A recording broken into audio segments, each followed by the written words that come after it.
जी नमस्कार मित्रों, मैं आपका दोस्त संजय सिंह अपने कॉन्सेप्ट क्लासेस में आप सभी का स्वागत करता हूं। जैसा कि हम लोग जानते हैं, हम लोग डिस्कस कर रहे हैं art and culture by Nitin Sanghania. इस लेक्चर में हम लोग लगभग 5 से 6 लेक्चर यानी कि इस बुक के हमने 5 से 6 लेक्चर ले चुका हूं और इसमें हमने बात समझा है कि इंडियन आर्ट एंड कल्चर क्या है, आर्ट का और आर्किटेक्चर क्या है। ठीक है, तो उसी सीरीज में आगे बढ़ते हुए आज जो हमारा लेक्चर है वो बात करने वाला है differently. There is one topic, Greek and the Roman arts. तो इसमें क्या डिफरेंस है और गांधारा स्कूल ऑफ क्या आर्ट्स है उसके बारे में समझेंगे। तो पहले टेक्स्ट को पढ़ेंगे और फिर आगे फर्दर प्रोसीड करेंगे। आप लोगों से एक छोटी सी रिक्वेस्ट ये है कि अभी तक आपने चैनल को सब्सक्राइब नहीं किया है तो चैनल को सब्सक्राइब कर लें और जितना हो सके उतना लाइक करें, क्योंकि लाइक से वीडियो को एक फर्दर क्वालिटी मिल जाती है कि इतने लोगों ने लाइक किया कि ये वीडियो इस सेंस में बढ़िया है। तो आप जितना हो सके लाइक करें और सब्सक्राइब करें। वीडियो को हो सके तो जितना हो सके उतना शेयर करें। शेयर करने से एक पर्पज ये हो जाता है कि आपके फ्रेंड सर्कल में कोई भी है तो नॉलेज पा जाता है कि एक्चुअल में हमारा यानी कि ग्रीक एंड रोमन आर्ट्स क्या है। ये हमें जानना चाहिए, हम इंडियन के खातिर भी जानने के लिए बहुत जरूरी है। दूसरी बात यह है, आपको सिलेबस में सब्जेक्ट है तो इसको समझना भी जरूरी है। तो स्टार्ट करते हैं आज का lecture. There exist some difference between Greek and the Roman style. कहने का मतलब यहाँ पर यह है कि Roman and the Greek art जो है उसमें कुछ यानी कि डिफरेंस देखने को मिलता है, लेकिन गांधारा स्कूल ऑफ जो आर्ट्स है उसमें दोनों ही स्टाइल देखने को मिलते हैं। कौन कौन से दोनों स्टाइल? ग्रीक और द रोमन स्टाइल। ठीक है।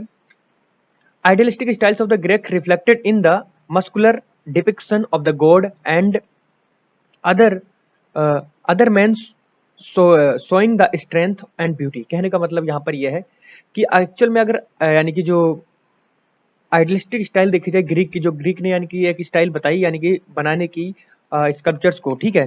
तो उसमें उन्होंने ये बताया कि इन्होंने जो आर्ट बनाई उस आर्ट में यानी कि इन्होंने ये दिखाया कि जो फिगर है उसमें यानी कि जैसे एक आदमी होता है दिखता है, यानी कि ब्यूटी दिखाई पड़ती है उसकी और उसकी स्ट्रेंथ दिखाई पड़ती है और उसमें यानी कि फेशियल एक्सप्रेशन मतलब किस तरीके का है वो सभी उसके अंदर दिखाई पड़ता है। तो आप इस बात को समझे होंगे जो मैं बताना चाह रहा हूँ। ठीक है।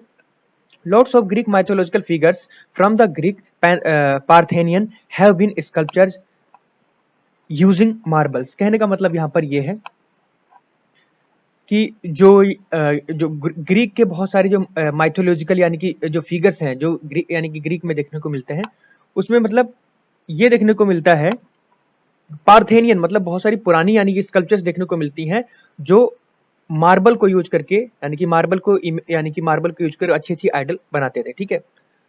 ऑन द अदर हैंड यानी कि उसके दूसरे तरफ देखा जाए, रोमन्स जो हैं, जो रोमन्स देखने को मिलते हैं यूज आर्ट ऑफ ऑर्नामेंट्स, यानी कि इनके अंदर ऑर्नामेंट्स मतलब गहनों को भी सुशोभित करके चलते थे।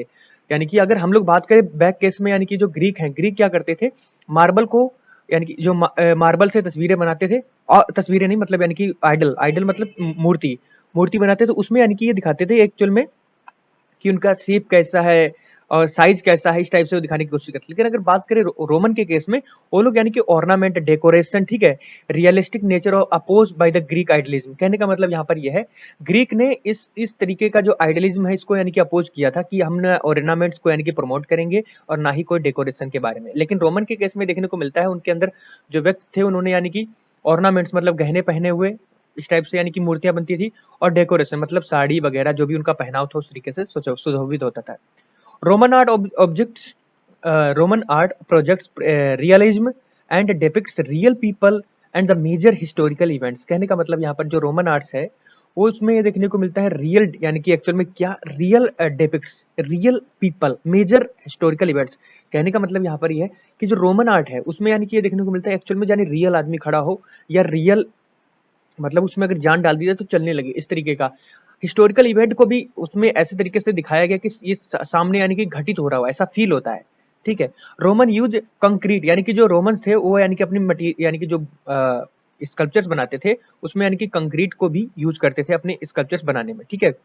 दे were also famous for their mural painting, यानी कि मुरुनाल पेंटिंग में वो लोग मुरुनाल यानी कि एक पेंटिंग है उसके लिए भी वो लोग यानी कि उनको ज्यादा जाना जाता है। Buddha Greco Roman styles Roman portrait point out the similarities, यानी कि ये दो फिगर हैं इसमें यानी कि आप सिमिलरिटीज फाइंड आउट कर सकते हैं। ये सिंपली यानी कि देखिए यहाँ पर अगर हम बात करें तो ये रोमन का स्टाइल है, इसमें अगर बात करें तो ग्रीक का स्टाइल है। इसमें क्या किया गया है, बुद्धा को एक डेकोरेटेड वे में यानी कि एक माथे पे बिंदी और यानी कि एक अध खुली आंखों से दिखाया गया है, लेकिन सिमिलरली यहाँ पर भी दिखा है, लेकिन यहाँ पर कोई भी गहना वगैरह कुछ यूज नहीं किया गया है। इस केस में देखें तो यानी कि यहाँ पर गहने को यूज किया गया है। अब बात आती है वेरियस मुद्रा रिलेटेड टू बुद्धा, यानी कि बहुत सारी ऐसी मुद्रा हैं जिसमें बुद्धा को यानी कि उससे रिलेट किया गया है। वन ऑफ द फेमस मुद्रा उसमें से देखी जाती है जिसको भूमि स्पर्श मुद्रा के नाम से जाना जाता है। इस मुद्रा में ये देखने को मिलता है कि जो स्टेचू है यानी कि बुद्धा का, उसको डिपिक्ट किया गया इससे यहाँ से। इसमें बोला गया है कि बुद्धा मेडिटेशन के यानी कि मेडिटेशन भावना में या मेडिटेशन के स्वरूप में बैठे हुए हैं, जिसमें उनका लेफ्ट हैंड जो है वो उसकी जो हथेली है वो क्या है, ऊपर की तरफ अपराइट है, और जो यानी कि राइट हैंड है वो भूमि को 4 उंगलियों से स्पर्श करता हुआ दिखाई पड़ रहा है। यही इसके अंदर लिख रखा है, इसमें मैं पढ़ के सुना देता हूँ आपको। One of the most common mudra found in the statue of the Buddha, it is depicted the Buddha sitting in the meditation with the left hand and palm upright in the lap, यानी कि उनकी गोद में जो उल्टा हाथ है वो ऊपर की तरफ देख रहा है। And his right hand touching the earth, right hand जो क्या है वो धरती को टच कर रहा है। दिस मुद्रा is commonly associated with the blue Buddha, यानी कि ये जो मुद्रा है इसको ब्लू बुद्धा के नाम से भी जाना जाता है। ठीक है, ब्लू बुद्धा जिसको यानी कि अक्षोभ्या अक्षोभ्या के नाम से भी जाना जाता है। सिग्निफिकेंस इसमें अगर देखने की बात करें तो calling the earth witness the truth, यानी कि ये एक्चुअल में यहाँ पर सच्चाई का एक किस्म से यानी कि एक सबूत है। मुद्रा and the represents the movement of the Buddha attaining the enlightenment, ये मुद्रा है, इसमें यह पता चलता है कि बुद्धा ने जब यानी कि एनलाइटमेंट को प्राप्त किया उस समय की ये मुद्रा है। अब बात आती है ध्यान मुद्रा। ध्यान मुद्रा में क्या है, बुद्धा यानी कि बहुत ही शांत मूड में बैठे हुए हैं मेडिटेशन की भावना में। ठीक है, it indicates the meditation and also called the समाधि और द योग मुद्रा, यानी कि इसको समाधि मुद्रा या योग मुद्रा के नाम से भी बोला जा सकता है। It depicts Buddha with both hands, यानी कि जो दोनों हाथ में है उनके गोद में है, with back of the right hand resting on the palm of the left hand with fingers extending, यानी कि दोनों हाथ जो हैं, यहाँ पर देखो इस फिगर को यहाँ पर बहुत अच्छे से डिस्क्राइब किया गया है। देखो इस फिगर को देखो, इसमें क्या किया गया है, जो लेफ्ट हैंड है, लेफ्ट हैंड की गोद में राइट हैंड को यानी कि रखा गया है, उनके दोनों अंगूठों को एक दूसरे से क्या किया जा रहा है, अटैच कराया जा रहा है, और दोनों ही हाथ कहाँ रखे हुए हैं, गोद में रखे हुए हैं, और बहुत ही बुद्धा जो है एक किस्म से शांत भावना में है। इन मेनी स्टेचूज थम्स, यानी कि जो बहुत सारे जो स्टेचू उसमें थम जो है, थम ऑफ द हैंड यानी कि हाथ का जो थंब है, are shown touching at the tips, यानी कि जो यानी कि थंब है वो एक दूसरे की यानी कि जो टिप मतलब यानी कि उनके जो लास्ट पॉइंट है उनको टच कर रहे हैं, और एक किस्म से यहाँ पर एक क्या फॉर्म हो रहा है, ट्रायंगल फॉर्म हो रहा है। आप सही से देखें तो इसमें यानी एक ट्रायंगल ही फॉर्म हो रहा है। मेरे इस पेन को देखना मैं कैसे बना रहा हूँ, इस तरीके से एक ट्रायंगल फॉर्म हो रहा है। तो ये इस प्रकार का कुछ ट्रायंगल फॉर्म हो रहा है इन दोनों हाथों के बीच में। ठीक है, तो आप सोच सकते हैं कि एक्चुअल में इस टाइप की भी एक मुद्रा यानी कि हमारे बुद्धा जी के द्वारा की गई है। ये सभी मुद्राएं मैं सभी के बारे में बताऊंगा और किस तरीके से कौन सी की जा रही है, उसका मतलब क्या है। It signifies the attainment of the spiritual perfection, attainment मतलब पाना स्पिरिचुअल परफेक्शन को। ठीक है, इस मुद्रा के द्वारा मिलेगा आपको, अगर आप भी करेंगे तो, ये बुद्धा ने बताया। दिस मुद्रा वाज यूज्ड बाय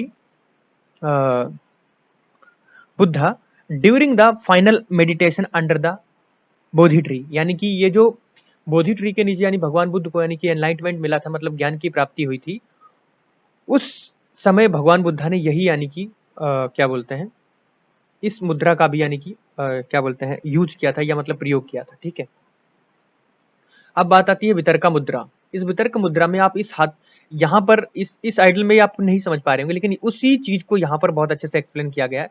वितर्क मुद्रा में क्या किया गया, जो यानी कि हमारा थंब है उसको इंडेक्स फिंगर के साथ टिप किया गया, मतलब मिलाया गया है, और एक सर्कल फॉर्म किया गया। आप देख सकते हो यहाँ पर अगर एक किस्म से एक सर्कल फॉर्म हो रहा है, इसी को यहाँ पर बताया गया है। इट इंडिकेट द टीचिंग, यानी कि किसको, मतलब एक संदेश के बारे में बताया गया है। And discussion on the intellectual debates, यानी कि इंटेलेक्चुअल डिबेट्स के ऊपर यानी कि डिस्कशन के बारे में बताया है।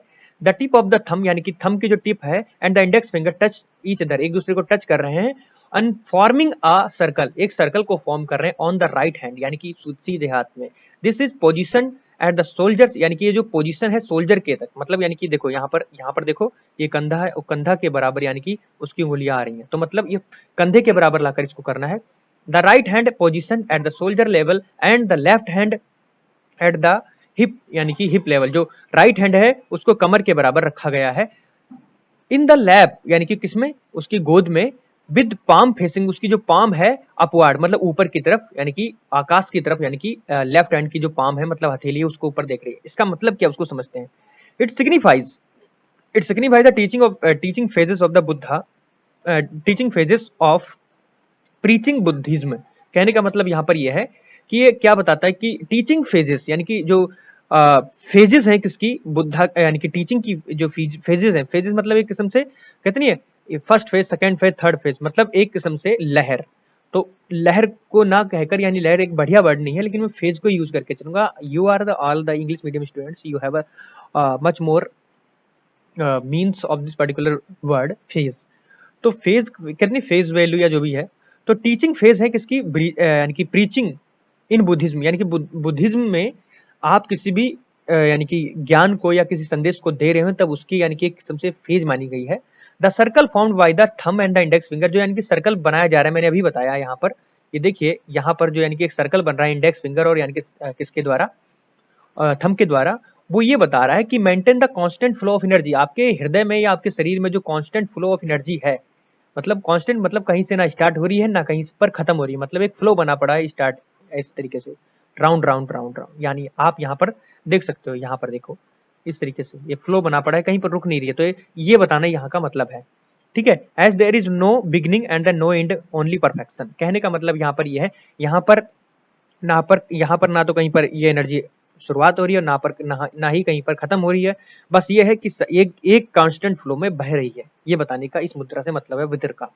बस इतना ही पूछा जाएगा और इससे ज्यादा टफ यानी कि पूछा भी नहीं आएगा कि आखिरकार मतलब ये नहीं पूछेगा कि क्यों परफेक्शन के लिए यूज किया गया। तो आपको सिंपली यानी कि क्वेश्चन पूछ सकता है which type of mudra use for the only perfection, we can answer that particular question at the instant of time. Vitarka mudra there is the only way to, यानी कि जहां पर एनर्जी जो है या वो यानी कि एक सर्कुलर वे में घूम रही है। अब बात आती है अभय मुद्रा। अभय मुद्रा क्या होती है, इट इंडिकेट्स द फियरलेसनेस, मतलब हमारे अंदर डर नहीं होना चाहिए।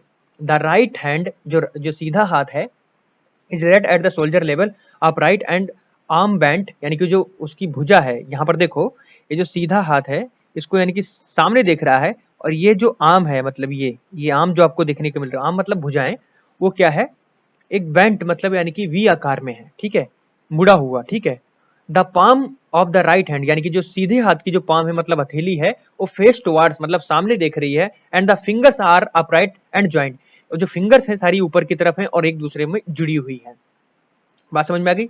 The right hand the right hand the right hand Hanks upright, कहने का मतलब यहाँ पर ये जो लेफ्ट हैंड जो है अपराइट, वो ऊपर की तरफ यानी कि उसकी उंगलियां उठी हुई है, लेकिन वो एक मिनट थोड़ा मैं छोड़ गया कुछ, मैं उस ऊपर वाले को पढ़ गया।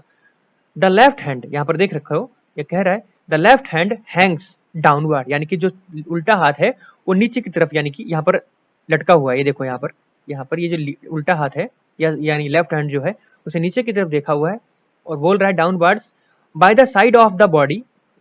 This gesture was shown by the Buddha, ये जो गेस्चर किसके द्वारा शोन किया गया है, दिखाया गया बुद्धा के द्वारा। Immediately after attaining the enlightenment, ये कब यानी कि गेस्चर यानी कि गेट यानी कि अटेन किया गया किसके द्वारा, बुद्धा के द्वारा। कब, ये जब यानी कि उन्होंने ज्ञान की प्राप्ति कर ली, और उसके बाद ये बताया it symbolise strength and the inner security, यानी कि अपनी क्षमता और इंटरनल सिक्योरिटी के बारे में बताता है।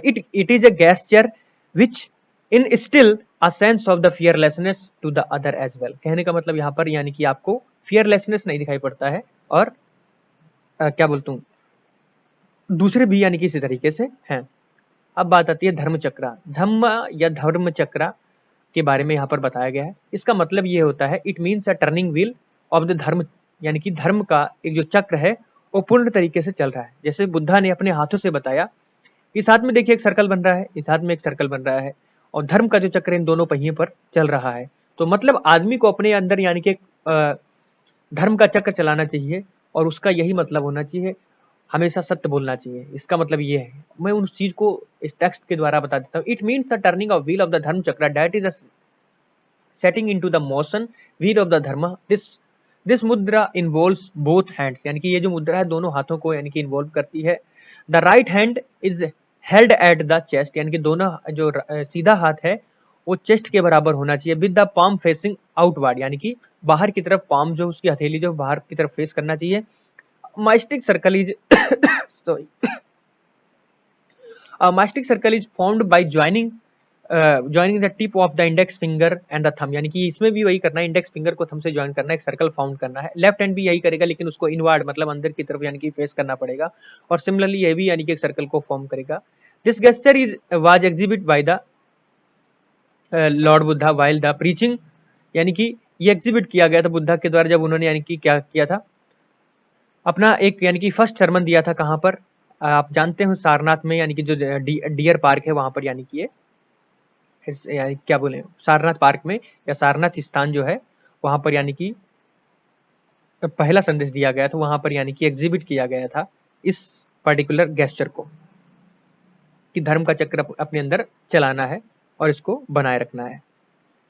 अंजुलि मुद्रा सिमिलरली मैं अगर बोलूँ तो ये बुद्धा के द्वारा यानी कि नहीं परफॉर्म किया गया है, ठीक है, लेकिन इसको क्या किस तरीके से परफॉर्म करेंगे उसके बारे में बता देता हूँ। Greeting devotion and the adoration, both hands close to the chest, यानी कि दोनों हाथ को क्या करें अपने छाती के पास लाइए। Palm and the finger joint, एक दूसरे को यानी कि एक दूसरे के लिए वर्टिकली यानी कि ज्वाइन कर रखा उंगलियों ने। इट इज कॉमन, एक क्या है, कॉमन देखने को मिलता है, common gesture used in India, यानी कि अधिकतर इंडिया में हम लोग देखते हैं, हम एक दूसरे को नमस्ते करने के लिए ये मुद्रा को यूज करते हैं। It signifies the adoration of the superior and the considered a sign of the regards with deep respect. हम किसी का कहते हैं आओ भगत हमारे, मतलब हम किसी का रिस्पेक्ट कर रहे हैं तो हाथ जोड़कर कहते हैं कि श्रीमान आप आइए हमारे घर में पधारिए, तो ये किस्म से इसके लिए बोला जाता है। लेकिन ये भी माना जाता है कि ये माना जाता है कि जो बुद्धा ने ये ऐसी प्रकार की कोई भी यानी कि गेस्चर को परफॉर्म नहीं किया है, should not be shown in the Buddha statue, यानी कि बुद्धा के स्टेचू में ऐसा दिखाई नहीं पड़ता, तो हम कह सकते हैं कि बुद्धा ने ऐसा कोई भी यानी कि गेस्चर को परफॉर्म नहीं किया है। This is for the Bodhisattva, यानी कि ये जो मुद्रा है खाली बोधिसत्व जो थे उनके लिए यूज किया गया था। Who aim and prepare to attain the perfect knowledge, यानी कि जिसका मतलब ये था कि यानी कि परफेक्ट नॉलेज मतलब एक परफेक्ट, मतलब आजकल इंग्लिश वर्ड ही है परफेक्ट नॉलेज, मतलब यानी कि एक परफेक्ट ज्ञान आपको मिल सके, ठीक है। उत्तरादि बोधि मुद्रा, इसका मतलब क्या है, इसमें क्या करना होता है, आपको हाथ, दोनों हाथ लेने हैं, उसकी जो इंडेक्स फिंगर है उनको ऊपर की तरफ निकालना है, जो यानी कि 4 उंगलियां बची उनको एक दूसरे के साइड में ऐसे क्रॉस करना है, जो थंब है उनको क्रॉस करके इधर निकालना है, इस वाले को इधर क्रॉस करके निकालना है। ये इस टाइप से एक मुद्रा बनती है जिसको हम लोग बोलते हैं उत्तरादि बोधि मुद्रा। इसका मतलब ये है सुप्रीम एनलाइटमेंट पाने के लिए हमें इस तरीके से मिल सकता है, मतलब एक एनलाइटमेंट और उससे भी बड़ा एक एनलाइटमेंट, मतलब ज्ञान की प्राप्ति हो, इस तरीके से मिलेगी हमें। The holding both hands at the level of the chest, यानी कि दोनों हाथों को चेस्ट के बराबर लाइए। यहाँ पर देखिए बुद्धा ने इस तरीके से यहाँ पर ये दिखाया गया है, आप समझ सकते हैं, मैं ज्यादा बोल करना बताऊंगा, आप देख कर समझ सकते हैं, इसलिए मैंने पिक्चर लगाई, ठीक है। Holding the both hands at the level of the chest and in intervening all the fingers, यानी कि अपनी फिंगर्स को क्या करना है, इंटरवीनिंग करने, एक्सेप्ट किसको, इंडेक्स फिंगर को छोड़ के, ठीक है। फिंगर जो अपराइट होनी चाहिए, स्ट्रेट की तरफ यानी ऊपर की तरफ होने चाहिए, इस तरह एक दूसरे को ज्वाइन करना चाहिए। दिस मुद्रा is known for the charging one with energy, एक दूसरे को एनर्जी से क्या कर रही हैं, चार्ज कर रही हैं इन उंगलियों के पर, यानी कि इन उंगलियों से पता चल रहा है कि एक उंगली दूसरी उंगली को एनर्जी से चार्ज कर रही है, ये मतलब है। इट सिंबलाइज द परफेक्शन, इसका मतलब यहाँ पर ये है कि इसका मतलब यहाँ पर एक दूसरे को परफेक्शन दिलाना है, ठीक है, परफेक्ट से निकला परफेक्शन। वर्धा मुद्रा, देखिए यहाँ पर बहुत सारी मुद्राएं जिनको मैं डिस्कस करके चल रहा हूँ, आप लोग इनको दोबारा से एक बार अपनी बुक में या अपनी टेक्स्ट के द्वारा या मैं नोट्स दे दूंगा, उनको जरूर पढ़िएगा। वर्धा मुद्रा में क्या है कि इसमें एक यानी कि जो हैंड है, राइट हैंड, उसमें क्या करना है, आपको हाथ को अपराइट रखना है और दूसरे वाले को नीचे की तरफ यानी डाउनवर्ड करना है, और उंगली जो है सारी ज्वाइन होनी चाहिए। ये जो है यानी कि ऊपर की तरफ होना चाहिए, और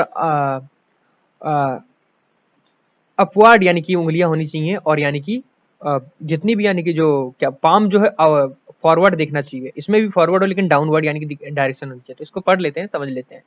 इट इंडिकेट्स द कंपेशन और द ग्रेट ग्रांटिंग विशेष, यानी कि वर्धा मुद्रा में क्या हो रहा है कि चैरिटी को और कंपेशन को ग्रांटिंग विशेष के बारे में इसमें बताया गया है।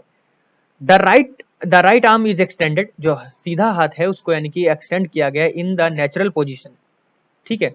all the way down with the palm of the open hand facing outward, facing outward on lookers.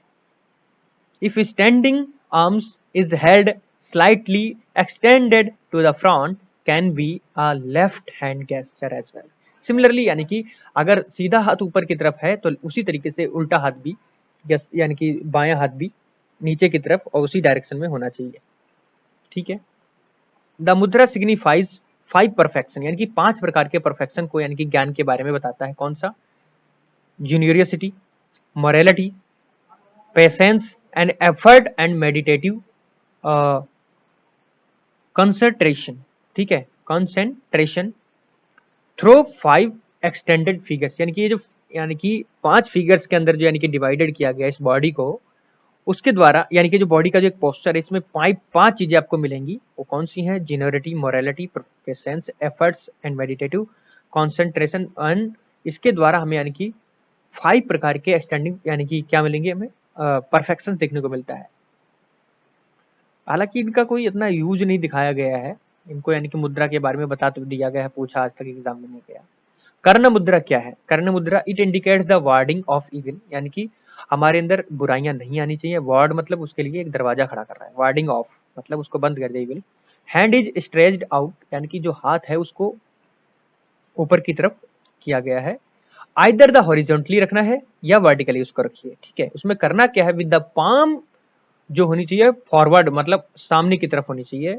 The thumb presses, यानी कि थंब जो है वो प्रेस करेगा, fold presses the folded 2 middle fingers, यानी कि 2 उंगलियां जो हैं उनको प्रेस करेगा इनर साइड की तरफ। But the index and the little finger, यानी कि इंडेक्स यहाँ पर जो है, देखिए ये जो इंडेक्स फिंगर है और जो लिटिल फिंगर जो है, ये लिटिल फिंगर वो ऊपर अपराइट होनी चाहिए। ठीक है, अपवर्ड होनी चाहिए। It signifies explaining the demons and the negative energy, यानी कि यहाँ पर क्या बोल रहा है? नेगेटिव एनर्जी को खत्म करके चलेगा। ठीक है, राक्षसी एनर्जी जो है उसको भी यानी कि खत्म करके चलेगा। The energy creating by the मुद्रा हेल्प्स रिमूव्स ऑब्स्टेकल्स, यानी कि जितने भी ऑब्स्टेकल्स हैं हमारी लाइफ में उनको सबको रिमूव करेगा। सच एज सिकनेस है, नेगेटिव थॉट्स है, उनको सबको खत्म करेगा। तो ये मुद्रा हमें करनी चाहिए इस तरीके से, दोनों हाथ लेकर और ध्यान मुद्रा में होना चाहिए, चाहे वर्टिकली करो चाहे हॉरिजॉन्टली करो। वज्र मुद्रा लास्ट मुद्रा है, इसको समझ लेते हैं, उसके बाद लेक्चर को खत्म करते हैं। अगला जो लेक्चर होगा वो गुप्ता से होगा। ठीक है, इस मुद्रा में हम लोग समझेंगे कि क्या होता है। इट इंडिकेट्स नॉलेज, किसको? नॉलेज को इंडिकेट करके चलता है। द मुद्रा is better known in Korea, Korea और जापान में इस मुद्रा को ज्यादा जाना जाता है। इन दिस मुद्रा जो होता है इरेक्ट 4 फिंगर, यानी कि जो 4 फिंगर होती है of the left hand is held in the first of the right hand, यानी कि उसको 4 फिंगर यानी कि 4 जो उंगलियां हैं उनको चारों उंगलियों को राइट हैंड में उसे यानी कि क्या कर लेंगे? पकड़ कर रखेंगे। It is seen in the mirror, यानी कि मिरर में अगर देख सकते हैं इन्वर्टेड फॉर्म ऑल्सो, यानी कि उसका इन्वर्टेड फिगर यानी कि आपको किसमें दिखाई पड़ेगा? मिरर में दिखाई पड़ेगा। दिस मुद्रा signifies the importance of the knowledge और द सुप्रीम विजडम, यानी कि आपको ज्ञान का क्या महत्व है वो देखने को मिलेगा। और सुप्रीम विजडम, यानी कि कहते नहीं है विजडम मतलब होती है बुद्धिमता, तो सुप्रीम मतलब यानी कि उच्च प्रकार की जो बुद्धिमता है वो आपको देखने को मिलेगी इस तरीके का परफॉर्म करने में, रोज करने से। This is the represented by the 4 finger and the first of the right hand protect, यानी कि 4 जो 4 उंगलियां हैं वो किसके द्वारा बचाई जा रही हैं? राइट हैंड के द्वारा। तो मतलब अपनी अच्छाई को बचाया जाएगा और सुप्रीम प्रकार का नॉलेज इस तरीके से देखने को मिलेगा। मुझसे जितना हो सकता तो मैंने अच्छे से एक्सप्लेन करने की कोशिश करी। लैंग्वेज भी थोड़ी इन चीज़ों की टफ थी, इसलिए मुझे लगा थोड़ा कि और ज़्यादा एक्सप्लेन करना चाहिए था, लेकिन मुझसे नहीं हो पाया। लेक्चर इन्फॉर्मेटिव लगता है तो लाइक कीजिए, सब्सक्राइब कीजिए, जितना हो सके शेयर कीजिए, क्योंकि मैं भी आपके लोगों के लिए लेक्चर लेके आता हूँ। You are only source of earning to me. कभी ऐसा समय आएगा हम अर्निंग भी करेंगे।